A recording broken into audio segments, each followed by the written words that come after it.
So far it's been an awesome trip down here. It seems like the mountain bike scene is strong here in Brazil, so it's cool to see that and be a part of it. The racetrack here is pretty spectacular. I'd say it's World Cup worthy. It has some technical descents, fast, fun climbs, and all in all, it's a really good track. There's some really good technical bits out there, so I think it'll be a selective race tomorrow. There's a lot of stiff competition down here. A lot of people we don't necessarily race with all the time. So it's cool seeing all the different names and faces down here. We'll see tomorrow. I fell back a little further than I wanted to in GC today, but hopefully tomorrow on the long cross country track we'll have time to make up some time. There's a lot of strong competitors here. Enrique, he's one of the top World Cup riders, so the level of competition is definitely at a high level here.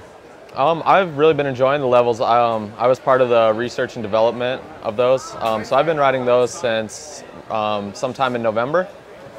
So it's been good to put the time on them. I've really been enjoying them. So last season I was racing on the Avid XX, and then in the off season I switched to the Guide for a little bit. And I'd say the braking performance is on par with the Guide brakes, which is really nice to have at a lighter weight for XC racing. Yeah, the RS-1's a fork I've been on for a while now, roughly 2 years, I'd say.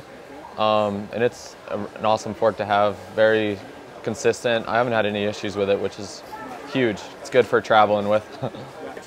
Yeah, I think that was one of the initial concerns of the fork from a lot of consumers especially, but I've put a lot of time and hours on mine and I've yet to scratch one up. So, I mean, I can see where there would be the concern for that, but I haven't had any problems with it. Yeah, well, it's a nice area, you know, very different from where we live in Colorado. It's dry, it doesn't rain very much, and it's pretty wet here, but it's good. It's a nice track. You can tell that the promoter takes a lot of pride. He's built a good event. He's got a good track. He's out there and trying to do a great job, and I think everybody's enjoying it. Yeah, well, there's only a few category events of this level in the world. I think this is one of maybe 4 HC category stage races, so it's a pretty unique event.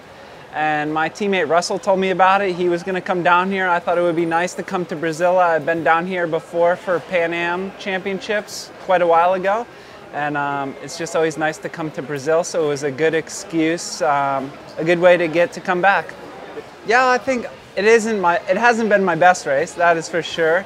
But I knew coming down, it's pretty early in the season for us. This is my first race of the year.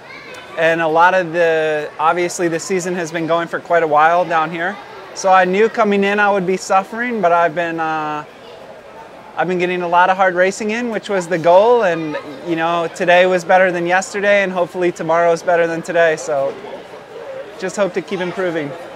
Yeah, the level brakes, they're awesome. Last year I rode the Guide brakes a bit, but for cross country a lot of times weight is so crucial that I would run the XX for some cross country, Guide for more marathon where the braking was longer, and you know, across country you're on the brakes for 5 seconds at a time. A marathon you can descend like Brazil ride for an hour or something. So these new level brakes kind of are the best of both worlds. They're light like the XX brakes, but they have a similar system to the Guide brakes, and I like the performance. Yeah, I've been on the RS-1 now for about, well, I'm not sure how long, but over a year. And you know, RockShox has always been an innovator. They came out with some of the first suspension, and they're always on the cutting edge of whatever's coming out.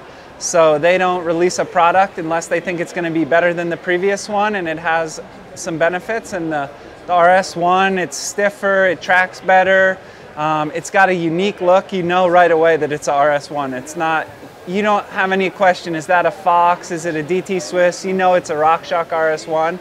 So I like the way the fork looks, and the performance, you know, like all RockShox products, is top notch.